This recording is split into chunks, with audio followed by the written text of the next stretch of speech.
Halo pemirsa, apa kabar Anda hari ini? Senang sekali saya Raden Merlias dapat kembali menemani Anda dalam sebuah program talkshow inspiratif. Ini dia Bincang Sehati.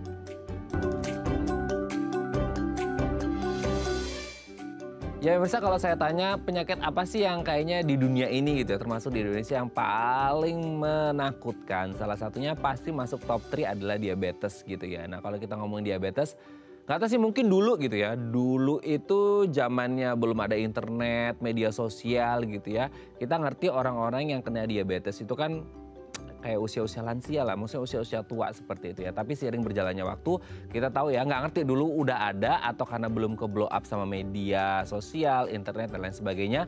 Mulai dari anak-anak sudah mengalami yang namanya diabetes. Bahkan untuk diabetes yang bukan karena keturunan gitu ya, yang karena pola hidup, gaya makan dan lain sebagainya. Nah ini harus diwaspadai karena kalau akhirnya mulai terdeteksi dari awal dan orang tua nggak aware dengan hal tersebut, jadi akhirnya terjadi pembiaran dan tidak tertangani dengan baik. Nah ini bisa jadi berbahaya. Diabetesnya aja udah berbahaya gitu ya. Apalagi kalau akhirnya si diabetesnya ini bisa menyebabkan komplikasi. Makanya hari ini kita akan membahas gimana sih caranya mencegah komplikasi pada diabetes. Jangan sampai ya diabetesnya jangan sampai kejadian, apalagi sampai komplikasi diabetes seperti itu ya. Nah ngomong-ngomong tentang diabetes, kita akan membahas terlebih dahulu beberapa mitos fakta seputar diabetes yang kayaknya udah mengakar ya di masyarakat kita. Nah kita mau luruskan hari ini, kita konfirmasi ke dokternya apakah ini beneran fakta atau mitos belaka. Kita cek ya. Yang pertama adalah penderita diabetes itu harus melakukan diet atau pola makan yang khusus dan ketat banget. Nah kalau orang ngomongin diabetes biasanya apa sih? Satu, nggak boleh makan yang manis-manis alias gula. Kenapa? Karena yang namanya orang dengan diabetes pasti kadar gula darahnya yang tidak terkontrol ya, itu pasti tinggi seperti itu. Jadi salah satu hal yang harus dilakukan oleh penderita diabetes atau pasien diabetes adalah mengontrol gula darahnya supaya tidak naik. Nah caranya gimana? Ya salah satu hal yang paling utama adalah dengan mengontrol pola makannya. Makanya kalau kita ngomongin pasien diabetes itu harus punya list daftar gitu ya, makanan-makanan yang do's and don'ts-nya gitu, yang boleh dan tidak boleh dikonsumsi oleh penderita diabetes. Makanya penderita diabetes itu harus punya daftar makanan yang khusus dan ketat, disiplin, nggak boleh lengah. Karena salah satunya mungkin adalah nasi putih gitu ya.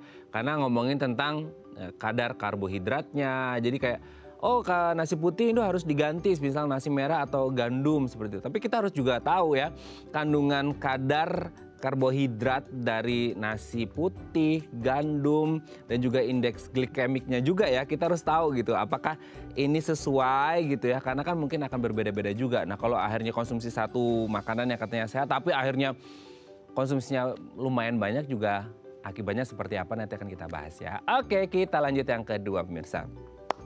Perempuan penderita diabetes katanya kalau bisa nggak usah hamil gitu ya. Kenapa? Satu, kemungkinan gini, kalau orang ngomongin diabetes kan salah satu penyakit yang bersifat herediter ya. Secara genetik dia akan nurun ke anaknya seperti itu. Nah ketika ada perempuan yang punya riwayat diabetes sebelum hamil gitu ya, ditakutkan adalah satu, ketika melahirkan anaknya juga akan mewarisi penyakit yang ada di ibunya. Nah ini kan sering ya kalau kita lihat iklan-iklan di TV gitu ya, kayak papanya itu diabetes, ibunya diabetes, nanti anaknya nurun juga. Nah sebenarnya apakah memang semua orang tua yang punya riwayat diabetes, terutama ibu gitu ya yang hamil, ini ketika mereka punya riwayat diabetes dan ketika ngelahirin gitu ya, anaknya pasti akan mengalami diabetes sehingga orang berpikiran yaudah deh, perempuan dengan diabetes kalau bisa nggak usah hamil karena bisa nurun ke anaknya. Atau mungkin ada pandangan lain ya, ketika ada perempuan yang punya riwayat diabetes dan hamil, takutnya nanti ketika terjadi luka apa segala macam itu bisa berpengaruh ke kesehatan ibu dan juga janinnya. Nanti akan kita bahas ya. Oke kita lanjut yang ketiga menurut saya, mitos atau fakta.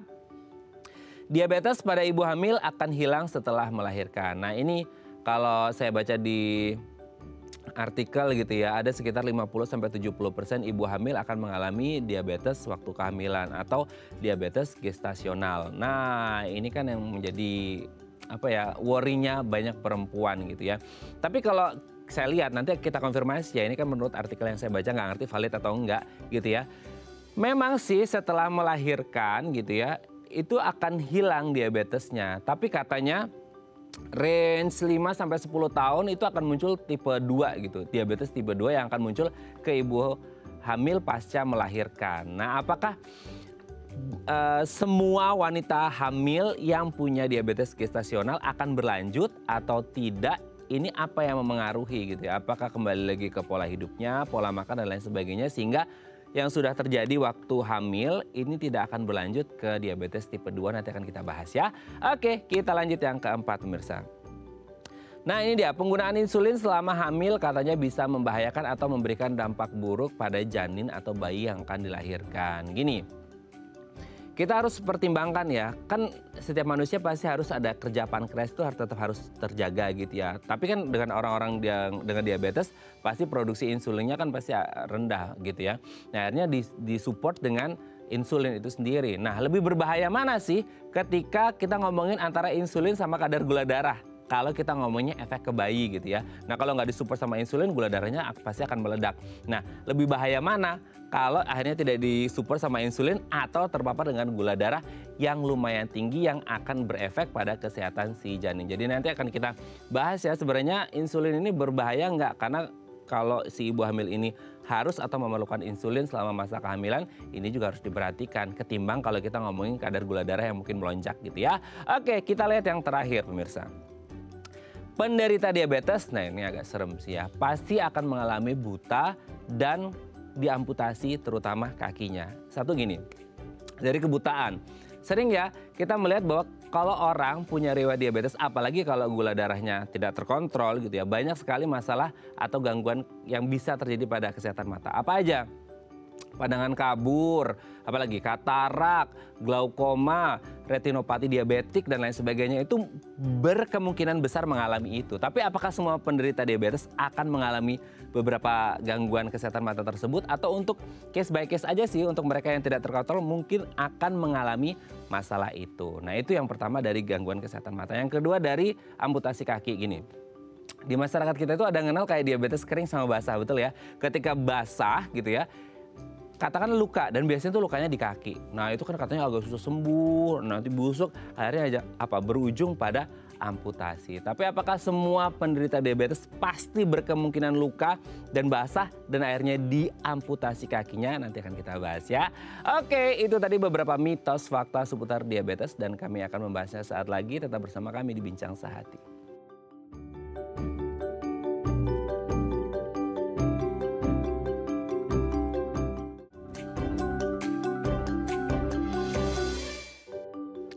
Baik, karena masih bersama kami di Bincang Sehati. Tadi di segmen sebelumnya kita sudah membahas ya beberapa mitos fakta seputar diabetes. Nah untuk membahasnya ini telah hadir bersama kami di studio Bincang Sehati ada Dr. Marolo Pardede SPBTK VKMH, dokter spesialis bedah toraks, kardiak dan vaskular dari Rumah Sakit IMC Cikarang. Selamat pagi dok, apa kabar? Pagi. Balik lagi ya di Bincang Sehati, senang banget nih hari ini kita ngobrol sama Dr. Marolo. Oke dok, hari ini kita akan membahas diabetes, salah satu penyakit yang paling banyak ditakuti dan kebetulan prevalensinya juga lumayan tinggi. Ya. Bisa masuk top 3 juga kali ya dok ya? Nah, oke, kita bahas satu-satu yang sudah menjadi template di masyarakat kita. Nggak ngerti ini benar fakta atau mitos, kita mau luruskan hari ini. Yang pertama adalah penderita diabetes itu katanya pola makannya, apa yang dimakan itu harus khusus dan ketat banget. Nggak boleh ini, nggak boleh itu, nggak boleh ini, nggak boleh itu. Kalau ini nanti gula darahnya naik, kalau ini sebenarnya begitu aturannya atau boleh tapi dengan catatan dan aturan tertentu nggak sih dok? Oke, sebenarnya kembali ke pola makan dia sehari-hari. Kalau memang biasa makan gula yang tinggi terus, ya berarti dia harus stop di situ. Kalau dia terbiasa, biasanya kan makan nasi putihnya 2 bakul misalnya ya, itu harus benar direstrik. Tapi kalau dia sudah mulai bisa mengontrol, mungkin agak bisa kita loosen sedikit. Berarti ini hanya masalah jumlah atau gimana? Jumlah dan jenis sebenarnya. Benar sih, jenis tertentu sebaiknya dihindari. Dihindari, diubah, dikontrol, benar. Menurut saya benar. Oke, tapi kalau gini, kan yang salah satu ya dok ya, yang paling ditakuti selain gula adalah nasi putih. Nah, which is, ya kalau kata anak Jakarta Selatan, which is ini adalah makanan favoritnya Indonesia. Kayaknya belum makan kalau belum makan nasi putih. Sebenarnya haruskah nasi putih ini diganti dengan nasi merah atau gandum? Kalau kita ngomongin mungkin kadar karbohidratnya, indeks glikemiknya gitu kan, itu gimana sih dok? Oke, yang jadi problem itu kan sebenarnya jumlah yang kita makan. Kalau kita makan nasi merah satu bakul, nasi putih satu bakul sama. Cuman kenapa lebih orang tuh susah makan nasi merah karena rasanya nggak enak. Betul. Ya karena nasi putih itu apalagi panas ya, panas pakai ikan asin, waduh itu bisa habis banyak ya. Makanya memang benar diusahakan kalau memungkinkan ya diubah ke nasi merah. Pertama dia tadi benar indeks glikemiknya, seratnya lebih banyak dan membuat nafsu kita juga berkurang untuk makan sebenarnya. Iya benar-benar. Gitu. Jadi sebaiknya diubah, tapi kalau nggak bisa makan nasi putih yang terkontrol juga masih oke. Masih oke ya, yang penting semuanya terkontrol dengan baik ya, jumlah dan jenisnya gitu ya.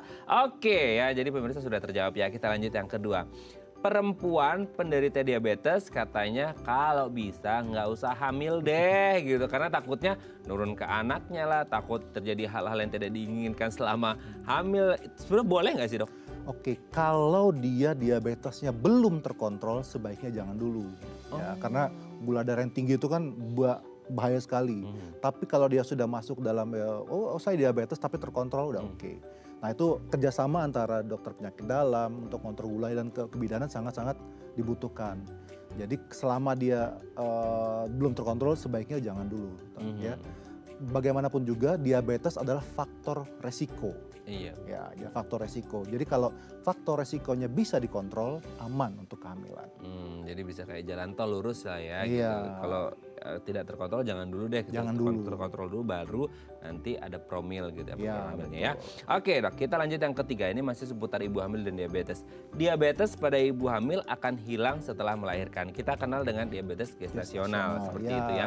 Nah ini kan yang jadi worry-nya banyak orang. Tapi akhirnya banyak juga yang kayak agak menyepelekan karena nggak apa-apa lah, itu kan cuma pas hamil aja, nanti pas melahirkan pasca persalinan juga hilang sendiri gitu. Itu gimana dok? Oke, diabetes gestasional tuh seringnya muncul setelah minggu ke-26 ya, mulai peaknya tuh 32 sampai 36 minggu. Nah, itu yang berbahaya memang. Dan apakah bisa hilang? Iya, nanti akan seiring dengan udah melahirkan, kadar hormonnya sudah mulai balance, itu dia akan menghilang, benar. Jadi memang bagaimanapun juga tetap harus terkontrol, walaupun nanti dia akan hilang setelah kehamilannya selesai. Oh gitu. Ya. Nah ini kan kalau nggak salah munculnya tadi kalau nggak salah biasanya itu di trimester kedua gitu ya. Kalau nggak salah minggu ke 24 sampai 28 seperti itu. Nah itu sebenarnya ketika sudah muncul si gestasional ini sendiri ada perlakuan khusus nggak sih ke ibu ini atau hanya kontrol makan aja supaya gula darahnya nggak naik? Ya banyak harus ada perlakuan khusus apa yang dia dimakan ya. Exercise-nya bagaimana, energi yang dikeluarkan bagaimana, energi yang masuk bagaimana, itu harus benar-benar terkontrol. Karena kalau tidak menjadi diabetes yang tidak terkontrol. Tidak terkontrol itu kan yang berbahaya.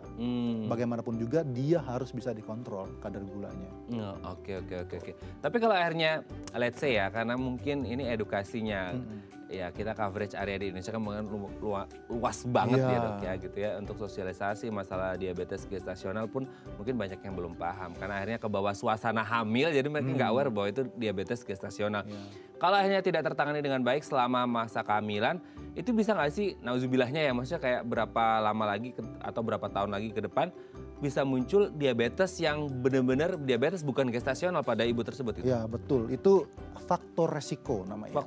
Faktor resiko. Jadi kalau dia selama kehamilan ada terjadi diabetes gestasional, kemungkinan besar di masa depannya dia akan menderita diabetes tipe 2. Kemungkinan besar, kata kuncinya di situ.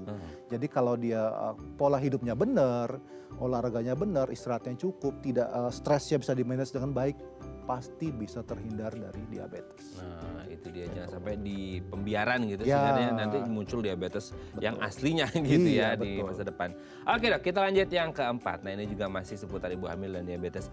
Penggunaan insulin selama hamil katanya bisa membahayakan janin. Jadi ada yang kalau aku baca-baca di artikel tuh dok, kayak milih mana, nggak ada insulin atau kadar gula darah naik, lebih bahaya mana ke janin gitu, gimana tuh dok? Balik lagi, semuanya harus bisa terkontrol. pemberian insulin pada ibu hamil pun ada dosisnya. Dosisnya berapa itu bisa diatur dengan baik. Jangan sampai gulanya menjadi tidak terkontrol. Itu yang bahaya sebenarnya. Jadi apapun itu selama bisa dikontrol pasti hasilnya akan baik. Jadi ya pasti kerjasama beberapa tes dokter sangat dibutuhkan ya. Penyakit dalam hal ini untuk kontrol gulanya, terus bagian feto materna untuk resiko kehamilan bagaimana. Jadi benar-benar harus dikontrol. Oke. Jadi memang benar-benar pas porsinya antara si insulinnya dan gula darahnya. Berapa? Ya itu berapa. Jadi baik untuk si ibu hamil dan juga janinnya. Janinnya. Gitu ya. Oke, yang terakhir nih dok. Ini yang kayak, aduh serem banget ya. Kalau kita ngomongin penderita diabetes, itu katanya pasti mengalami kebutaan atau gangguan kesehatan mata dan diamputasi kakinya biasanya. Nah itu gimana tuh dok? Oke, ini memang serem ya. Serem karena bagaimanapun juga diabetes itu merusak pembuluh darah arteri. Ya, jadi pembuluh darah arteri itu ada di seluruh bagian tubuh kita. Ya. Di otak dia bikin stroke, di jantung serangan jantung, di kaki dibuntungin kakinya, terus di ginjal dia cuci darah. Jadi memang kalau dia tidak terkontrol, kemungkinan besar akan lari ke arah sana. Jadi dia mau dapat yang mana itu kita nggak ada yang tahu. Entah dia dapat stroke-nya kah, entah dapat serangan jantungnya kah, dapat cuci darahnya kah, atau buta atau kakinya yang infeksi. Kita nggak tahu yang mana. Tapi hal-hal, ya kita bukan mendoakan dok ya maksudnya, tapi kemungkinan besar pasti akan mengalami salah satunya penderita untuk yang tidak terkontrol. Yang tidak terkontrol. Kemungkinan besar pasti ada. Pasti ada ya. Oke. Tapi kalau untuk yang terkontrol. Tapi itu kronis ya. Jadi berlangsung bertahun-tahun. Tidak dalam waktu 1-2 tahun. Pasti 5 atau 10 tahun, 15 tahun baru. Tidak terkontrolnya? Ya. Oke. Jadi karena pasien kadang-kadang ini datang sudah begini dok. Memang udah berapa tahun gulanya? Udah 10 tahun minum obat tidak? Enggak dok. Nah itu yang salah. Selama dia terkontrol pasti bisa terhindar. Oke. Kalau mata itu kan mungkin karena ada pembuluh darah gitu ya, kayak masuk ke mata bisa jadi kayak katarak dan lain sebagainya. Nah kalau kaki harus diamputasi itu kan berarti kayak ada faktor eksternalnya nggak sih? Kayak semisal kan selama ini nggak ngerti ya ada istilah diabetes kering sama basah gitu ya. Let's say kayak yang basah, kaki orang ngomong amputasi itu pasti gara-gara bukan karena diabetesnya awalnya, maksudnya kayak luka terus busuk nggak bisa sembuh karena diabetes, akhirnya harus diamputasi. Gitu. Diabetes itu selain merusak pembuluh darah, dia juga merusak sistem saraf dan merusak sistem imunitas. Jadi yang payah itu adalah dia tidak tahu kalau kakinya luka karena sistem sarafnya rusak. Respons ya? Sensoriknya turun, jadi dia kena paku atau dia nggak rasa. Tiba-tiba setelah seminggu 2 minggu kok kaki saya merah, bengkak, lama-lama bernanah. Oh, baru datang ke kita. Ternyata mungkin ada luka, infeksi, dia nggak tahu karena sistem sensoriknya udah rusak ya. Selain itu karena sistem imunitasnya juga dilemahkan oleh gula, maka harusnya pada orang normal bila ada infeksi masuk, tubuhnya masih bisa menangani. Nah karena imunitasnya turun, maka infeksi itu dapat menyebar dengan lebih cepat. Juga disertai dengan kerusakan pembuluh darah arteri. Arteri itu adalah pembuluh darah yang mensuplai darah bersih yang isinya adalah oksigen dan nutrisi ke jaringan. Sehingga kalau dia tersumbat kakinya, di pembuluh darah di kakinya, maka bagian ujung dari kaki itu kekurangan suplai oksigen dan nutrisi untuk recovery ya, untuk memperbaiki diri. Makanya kombinasi dari semua itu menyebabkan kemungkinan besar kakinya diamputasi. Karena tidak ada proses recovery yang normal seperti orang-orang pada umumnya. Betul. Gitu ya. Oke. Karena masalah gula darah yang tidak terkontrol lagi gitu ya. Karena tiga sistem tadi, sarafnya, kekebalan tubuh dan pembuluh darahnya dirusak. Oke, sudah terjawab nih dok. Ya ternyata mitos faktanya ini harus diperhatikan oleh masyarakat kita supaya tidak termakan omongan orang lain katanya ini dari dokternya langsung gitu ya dok ya. Oke, nanti kita lanjut lagi ya di segmen selanjutnya ngomongin tentang diabetes. Oke pemirsa, kalau Anda punya pertanyaan seputar tema kita hari ini, boleh tanya-tanya di 021 290 3244 atau DM Instagram kami di @theifamily. Kami akan kembali saat lagi.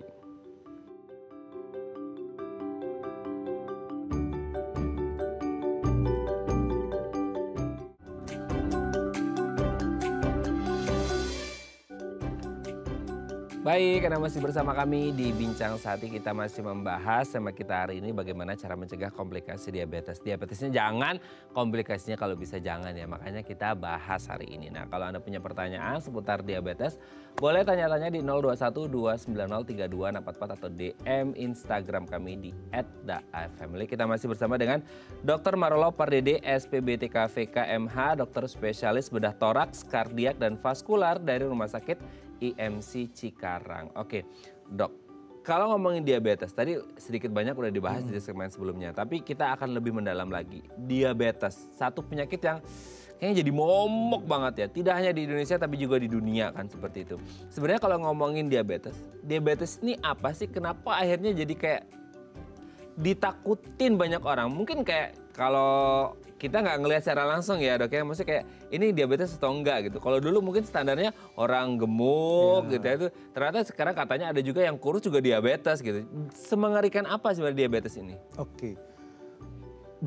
Diabetes itu adalah the mother of all disease kalau kita bilang. Jadi hampir semua penyakit sebabnya diabetes. Name it, stroke, sakit jantung, cuci darah yang tadi, kaki, infeksi segala macam, kebutaan, ya itu karena kerusakan disebabkan oleh diabetes yang berlangsung bertahun-tahun secara kronis tanpa terkontrol gulanya.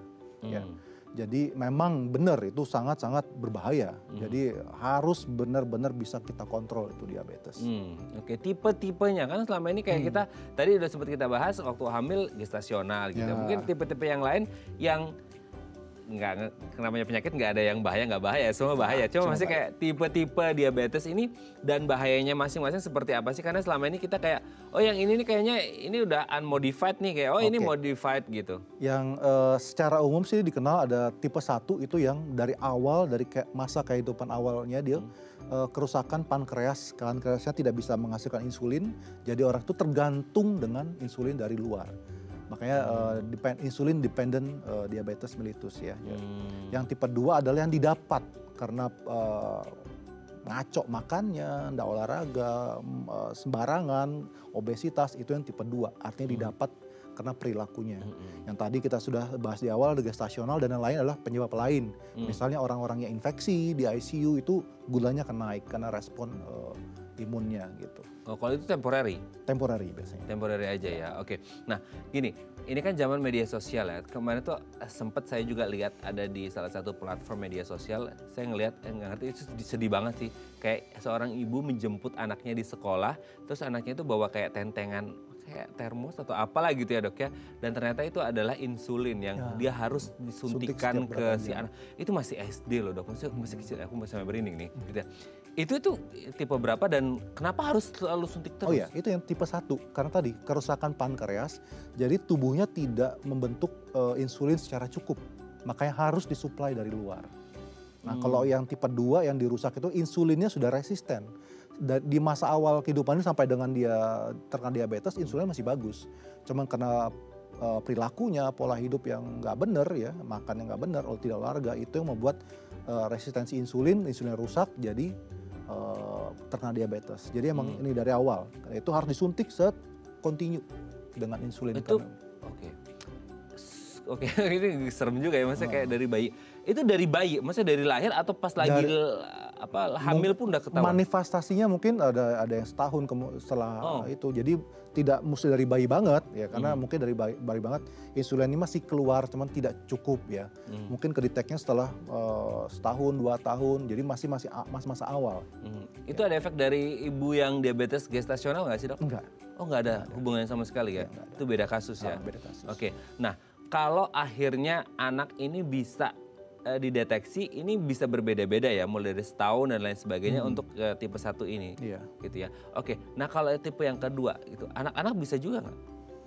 Kalau anak-anak, mungkin yang kalau kita bilang anak di umur belasan bisa, karena emang obesitas misalnya ya, dari awal dia makannya udah bener banyak sugar, terus orang tuanya mereward dia kalau baik ya, udah perilaku baik, dikasih es krim. Jadi dia menganggap sugar itu reward bagus, jadi dia makan gula dengan terus-terusan. Akhirnya obesitas dan rusak insulinnya, itu bisa jadi insulin resisten, jadi diabetes. Itu umur belasan bisa. Cuma kalau dari lebih awal, dari kurang dari 5 tahun tuh masuknya ke tipe 1. Karena dari awal insulin tidak bisa memproduksi dengan cukup untuk kebutuhan dia. Oke, berarti kalau di bawah 5 tahun udah pasti ini tipe 1 gitu ya. Karena ini dari dalamnya sendiri. Dan itu nggak bisa diapa-apain ya, unmodified ya? Nggak bisa. Oh, kalau yang kedua kan mungkin bisa dimodified gaya hidupnya atau gimana? Gaya hidupnya sebelum terkena. Oh, sebelum terkena? Ya, jadi kalau orang sudah terkena diabetes itu saya selalu mengedukasi ke pasien, berdamailah dengan diabetes. Karena bagaimanapun juga sudah kena dan tidak mungkin bisa sembuh. Tidak mungkin bisa sembuh. Sampai saat ini ya, belum diciptakan teknologi untuk mengubah pankreas baru misalnya. Teknologi itu udah mulai di research, cuman belum sempurna. Jadi emang harus berdamai dengan diabetes, ikuti anjuran dokter, minum obat teratur, kontrol makanan, olahraga yang baik, itu bisa kita kontrol kadar gulanya. Oke, nah kalau untuk anak-anak gitu ya, kan tadi usia belasan masih oke lah gitu. Itu berarti yang tipe 2 karena pola hidup ya, pola makan dan lain sebagainya seperti itu. Nah, itu ada nggak range berapa tahunnya dari pola makan si anak ini yang suka makan manis-manis dan lain sebagainya sehingga mereka bisa mengalami diabetes, atau tidak berbatas pada range waktu atau tahun, tapi jumlah seberapa banyak gitu. Yang 10 tahun jumlahnya sedikit mungkin munculnya 10 tahun, tapi yang 5 tahun tapi jumlahnya banyak bisa jadi muncul lebih awal. Bisa. Tapi ya tidak mungkin ya, mungkin ya pasti gejalanya awalnya kan obes. Ini anak obes, nggak pernah gerak ya, bagaimana juga pasti dari situlah mulai muncul resistensi insulin pada tahap awal. Setelah resistensi insulin tidak bisa kerja dengan baik, barulah muncul diabetes. Tahap awalnya pasti kelihatan dari mulai dia obesitas segala macam. Nah tadi benar, setelah dia terkena diabetes kok lama-kelamaan setelah gemuk kok jadi kurus badannya. Nah itu terjadi di tubuhnya. Tubuh tidak bisa menggunakan gula sebagai sumber energi, maka dia akan membakar lemak dan protein sebagai sumber energi. Yaitu, jadi masuk ke proses yang lain sehingga tubuh menghasilkan energi dari membakar lemak. Di situ dia mulai turun berat badannya biasanya. Tapi gula tetap tinggi, bisa 600 gitu. Iya. Ya, meskipun obes. Setelah itu baru dia mulai kurus karena itu dia sehari-hari badannya menggunakan lemak sebagai sumber energi. Gulanya nggak bisa dipakai sama dia karena insulin resisten. Padahal sebenarnya gula juga kan sebagai sumber energi juga harus glukosanya ya. Tapi akhirnya yang pakai lemak dan akhirnya gulanya yang naik drastis. Dan kurusnya pun jadi nggak fresh ya dok ya. Jadi kayak ya gitu deh, uyu dan lain sebagainya. Oke dok, nanti kita lanjut lagi ya, ini nggak kerasa harus break dulu ya. Oke pemirsa, kalau Anda punya pertanyaan boleh ya tanya-tanya di 021-290-3244 atau DM Instagram kami di @daifamily. Kami akan kembali saat lagi.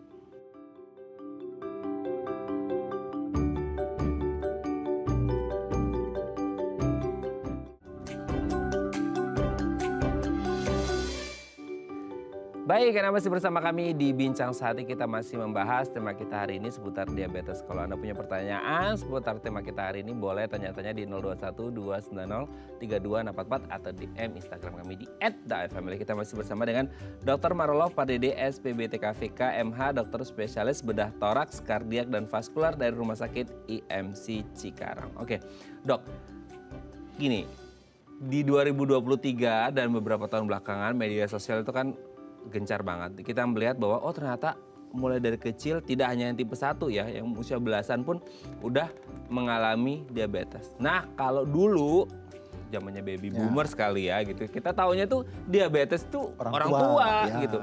Yang jadi pertanyaan tuh gini, apakah dulu memang tidak ada yang usia belasan itu, teens itu nggak mengalami diabetes, atau ada tapi nggak ke-blow up sama media, atau baru adanya sekarang gara-gara orang tuanya nyimpen aset dalam tanda kutip diabetes akhirnya nurun ke anak dok, gimana tuh? Oke, ini sepertinya sih ke gaya hidup terutama ya. Kalau boleh kita lihat itu bahkan ada memes itu ruko kosong akhirnya jadi toko es krim gitu kan ya. Iya, aku tahu. Di mana-mana ada sugar sekarang. Oh iya betul. Nah, di mana-mana ada sugar, orang tuh dengan gampang makan gula. Ya. Bahkan ada risetnya mengatakan orang diabetes itu naik sejak ditemukannya gula. Ya, jadi gula itu menyebabkan merusak lah ibaratnya. Terus tadi yang saya bilang sugar sebagai reward ke anak. Oh anaknya pintar dibeliin es krim. Nah itu jadi gula itu baik di otaknya gitu. Jadi sebaiknya kita hindari ya. Terus terkenal juga minuman gula rasa kopi. Bukan kopi ya, gula rasa kopi. Nah, ya. Entah berapa ratus kalorinya itu, bisa 700, 800 gitu. Nah, dari situlah kita mulai bergeser nih. Dari dulunya susah mendapatkan gula, sekarang di mana-mana ada gula, semuanya orang rame-rame minum gula. Bahkan dulu ada es kepal yang entah itu ya.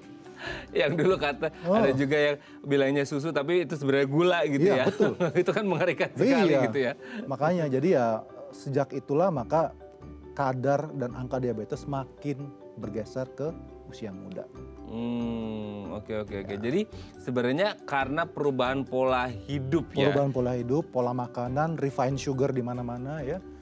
Itulah sebabnya. Terus ya zaman dulu mungkin orang bersepeda kemana-mana, sekarang dari buka pintu masuk naik motor. Buka aplikasi. Ya aktivitas fisik menjadi berkurang, itu juga berpengaruh. Oke, nah kalau akhirnya katakanlah ya dok ya, ada anak-anak gitu ya, either dia yang tipe 1 ataupun tipe 2 gitu ya, yang usia teens deh, ini kan masih tumbuh kembang juga kan, masih bertumbuh. Kalau kita ngomongin komplikasi dari diabetes, ada nggak sih ganggu tumbuh kembang dari si anak ini sendiri sampai akhirnya kan, nanti kan akan ke bawah sampai dewasa doang kan, tadi dokter Marolop menyebutkan tidak bisa sembuh, tidak mungkin sembuh. Nah itu kan kata-kata yang udah ketok palu kan sebenarnya gitu. Itu bisa berpengaruh nggak ke depannya?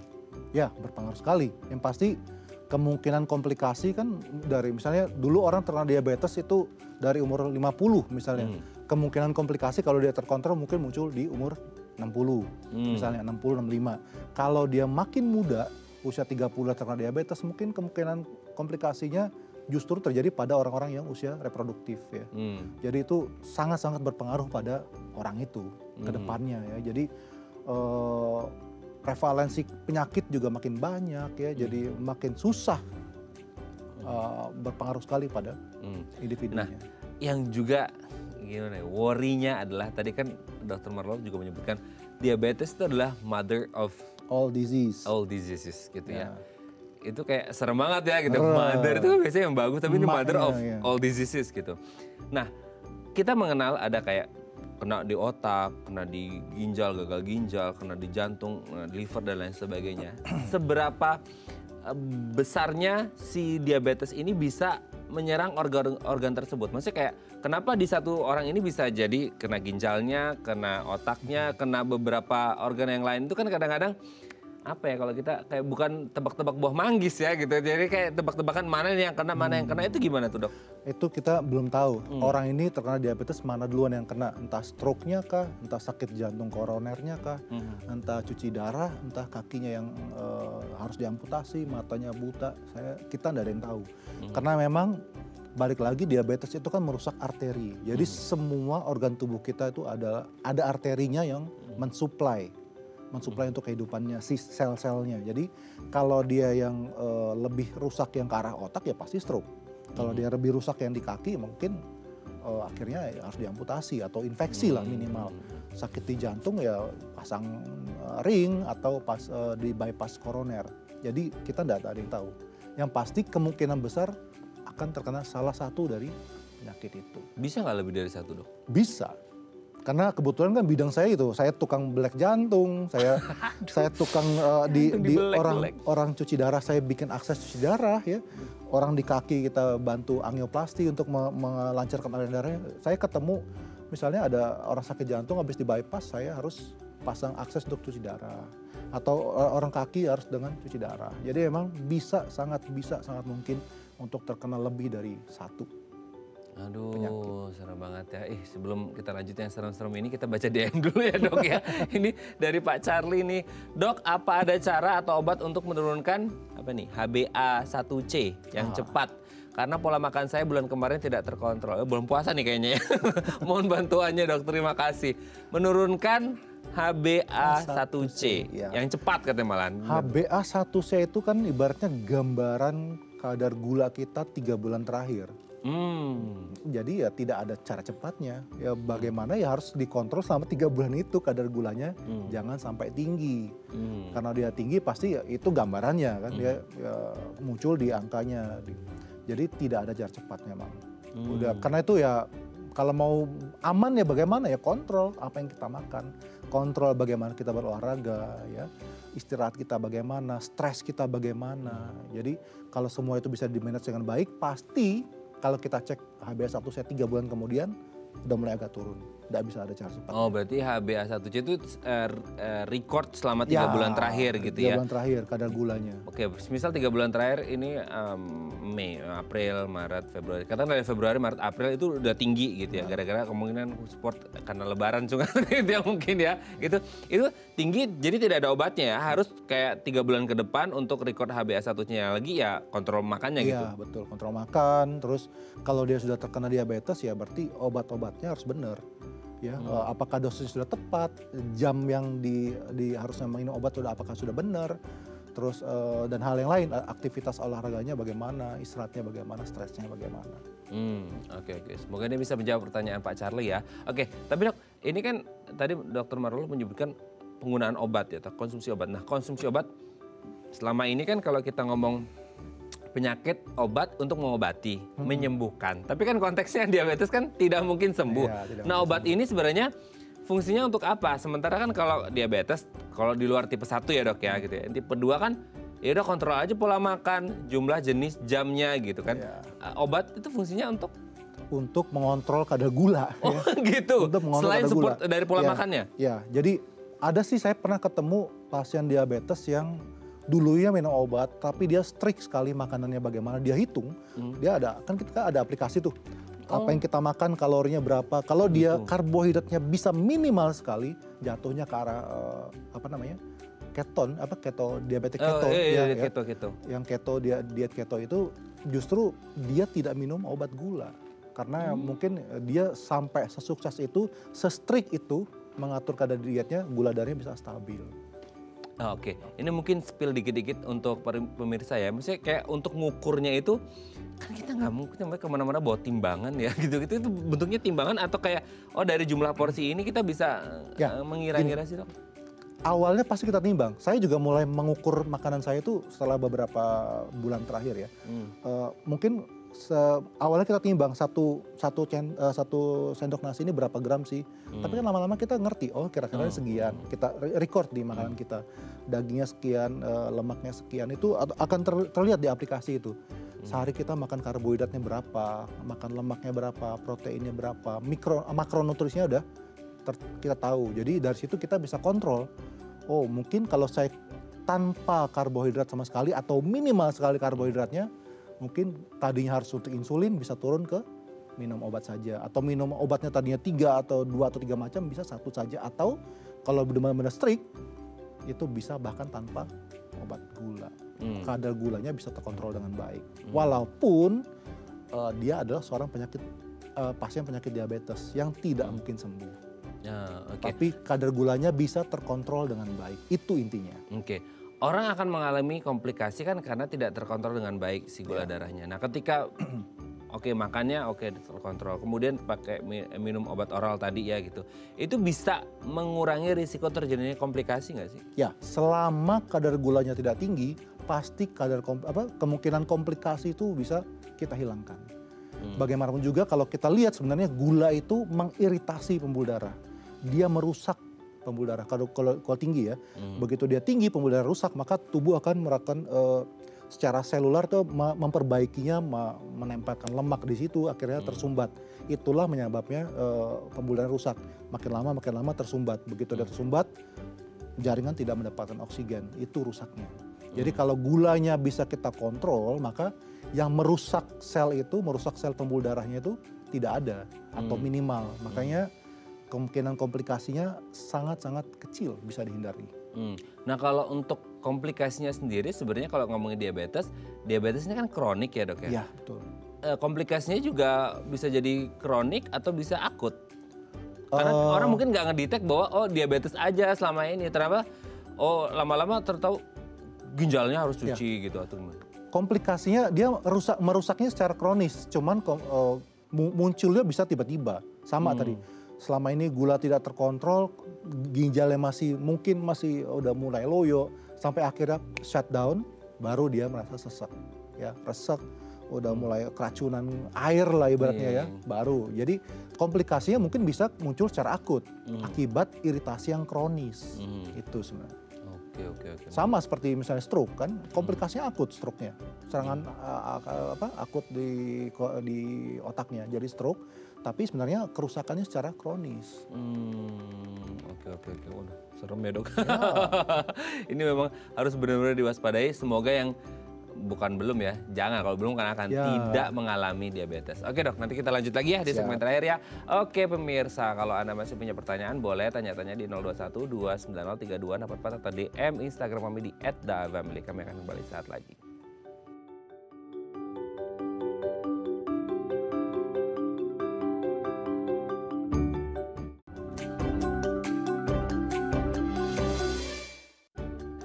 Baik, Anda masih bersama kami di Bincang Sehati. Kita masih bersama dengan Dr. Marolo Pardede, SPBT KVK, MH, dokter spesialis bedah toraks, kardiak, dan vaskular dari Rumah Sakit IMC Cikarang. Oke, dok, ini untuk mencegah komplikasi kan berarti ada banyak hal yang harus dilakukan. Salah satu kalau mungkin yang tipe 1 kan harus suntik insulin gitu ya. Nah kalau yang tipe 2 ini nggak perlu insulinan. Karena kita ada mengenal juga tadi kalau nggak salah resistensi insulin. Nah itu gimana tuh dok? Resistensi insulin adalah tahap awal, kalau dibilang tuh pre-diabetes. Ya, jadi dia belum diabetes, cuman dia udah mulai resisten, insulinnya udah mulai kurang kerjanya, udah mulai nggak bagus. Tapi belum kita bilang diabetes. Nah ini yang bisa, kalau masih bisa kita tangani dengan baik, mungkin bisa kita cegah jangan sampai jatuh ke tahap diabetes. Oke, berarti kalau untuk yang tipe 2 dia nggak perlu tambahan insulin? Ada pasien yang memang disuntik insulin dari luar juga. Oh, yang tipe 2 ya? Ada. Itu untuk kondisi yang seperti apa? Karena memang mungkin pankreasnya udah nggak bisa produksi. Ya, mungkin dia obat yang secara oral udah nggak mampu, jadi butuh dari luar, di jos ya ibaratnya. Jumlahnya dibanyakin untuk menurunkan kadar gulanya. Nah, untuk mengetahui yang pasnya supaya insulinnya tetap terjaga dengan baik dan tidak menimbulkan komplikasi itu gimana dok? Mungkin akan berbeda setiap orang. Maksudnya gimana? Untuk menentukan bahwa jumlah insulin yang pas gitu. Oh, pada orang yang harus insulin. Iya, oh, itu kan dia pasti setiap berapa jam cek kadar gula darah. Dia punya alat sendiri misalnya. Sehari berapa kali itu bisa? Tergantung orangnya ya. Mungkin kalau dia sudah ngerti, itu ada yang long acting, ada yang short acting juga insulinnya. Tergantung dotopnya ke dalamnya, dia akan kasih yang long acting atau short atau yang long. Kalau dia yang long berarti sekali sehari jam sekian tepat harus disuntik. Jadi dia makannya harus tak sama seperti itu. Makan harus sama, dosis insulinnya segitu. Nah yang bahaya itu sebenarnya kalau dia main dokter-dokteran kalau kita bilang. Ya, kayak dulu waktu kecil. Iya, dia misalnya kan insulin itu berbahaya. Kalau dia suntiknya kebanyakan, kadar gulanya turun bisa sampai dengan meninggal kalau kita bilang ya. Dropnya tiba-tiba di bawah 50-40 itu bahaya. Jadi kalau dia biasa suntik insulin, dia takut gulanya terlalu tinggi, dia suntiknya kebanyakan, itu yang bahaya. Jadi kalau sudah harus pakai insulin, suntiklah dengan dosis yang dianjurkan dokter dengan jam yang tertentu dan makannya harus juga sama. Nah kalau dia dosis insulinnya sama tapi makannya dia takut dikurangi, gulanya jeblok, itu yang bahaya. Nah karena kan gimana ya, kadang-kadang kan sendiri ya di luar pengawasan dokter ya. Meskipun sudah dikasih anjuran begini-begini kan nggak ngerti, lebaran makan ini itu gitu segala macam. Itu kan sudah kasih dosisnya segini nih insulinnya, tapi ketika makannya mungkin bisa jadi gulanya naik dan turun, gimana itu yang bahaya. Jangan sampai, mendingan dia naik aja nggak masalah. Oh gitu? Ya, bahkan kembali lagi kita ke tahap awal pembicaraan kita bahwa gula itu merusak dalam proses yang kronis. Tapi kalau dia tiba-tiba banyak makan, dia suntik insulin kebanyakan, itu yang bahaya. Yang membunuh itu sebenarnya kadar gula yang sangat-sangat rendah. Di bawah 50, di bawah 40 itu bisa membunuh kadang-kadang. Oh gitu, oke. Jadi hati-hati. Jadi kalau memang diabetes ya harus seperti berdamailah dengan diabetesnya gitu ya. Berteman ya. Jadi makannya bagaimana, obatnya harus bagaimana, itu dia udah tahu pasti. Ya, dia udah tahu. Oke. Nah, suntik insulin itu kan harus sendiri ya dok ya? Ya sendiri. Itu ada caranya khusus nggak sih ketika mereka atau gimana? Ada caranya khusus, dia pakai jarum yang sangat kecil, suntik di perut misalnya ya. Dosisnya tertentu dia putar, entah masuk berapa unit, dia yang tahu. sesuai dengan anjuran dokter penyakit dalamnya, suntik udah. Tidak sakit sama sekali. Itu di titik-titik mana? Biasanya di perut, di perut atau di paha itu pada jaringan lemak disimpannya. Oh, kita suntikannya juga yang single use? Enggak juga? Jarumnya single use. Jarumnya yang single use ya? Single use. Oke. Nah, pertanyaan kemudian untuk yang, kan kita dari tadi ngomongin mengontrol gula darah gitu ya. Kontrol yang pas, jumlah yang ideal, entah kita ngomongin orang yang dengan diabetes atau tidak diabetes supaya tidak mengalami diabetes. Itu sebenarnya gula darah yang normal, terutama untuk yang diabetes ya, itu supaya aman-aman aja itu ada di range berapa sih? Itu kan berapa ratus gitu kan, kadang-kadang kita kayak... Gula darah normal kan di bawah 160, di atas 80, ya itu yang normal ya. Bagaimana orang itu tahu, misalnya kalau dia udah mulai gemeteran itu mungkin sudah terlalu rendah gulanya. Nah, kalau dia terlalu tinggi itu dia kadang belum tahu, nggak ngerti rasanya gimana. Nggak kerasa sama sekali. Nggak kerasa. Makanya banyak orang yang tidak tahu kalau dia kena diabetes, tiba-tiba masuk ke IGD dicek kok gulanya 300, 400, 600 bahkan kadang-kadang ya dengan komplikasi-komplikasi tertentu. Dia nggak tahu kalau kadar gulanya tinggi. Tapi kalau udah mulai kerendahan dia mulai rasa gemeteran segala macam dia tahu. Jadi udah mulai harus mungkin minum teh manis atau untuk menaikkan sedikit kadar level gula darahnya. Oh, nah ada juga tuh deh, maksudnya ketika gula darahnya rendah diminum teh manis gitu ya, atau makan buah yang kandungan gulanya tinggi kayak nanas itu kan tinggi. Itu gimana dong? Itu biasanya terjadi pada pasien-pasien yang suntik insulin ya. Karena kan itu bisa turunnya cepat. Landai banget ya. Jadi kalau yang oral itu biasanya relatively stabil kadar gulanya. Oke. Jadi memang case by case untuk orang-orang yang mungkin terlalu rendah banget supaya untuk nambahnya biar cepat gitu ya. Untuk cepat. Jangan sampai jatuh ke bawah 50 bahkan bisa pingsan sampai dengan meninggal tuh ya hati-hati. Ya. Oke, thank you Dr. Marolov. Ini sudah terjawab semua seputar diabetes. Next time kita harus ngobrol lagi dengan tema lain lagi ya dok ya. Oke, thank you dok. Sehat terus. Salam untuk keluarga di rumah dan teman-teman di Rumah Sakit IMC Cikarang. Oke pemirsa, itu tadi perbincangan kita dengan Dr. Marolov. Semoga bermanfaat ya. Dan jangan lupa untuk menyaksikan tayangan unggulan kami di aplikasi DAI Plus. Saya Raden Madas pamit. Sampai jumpa dan tetap sehat. Jangan sampai kena diabetes apalagi komplikasinya ya. Sampai jumpa.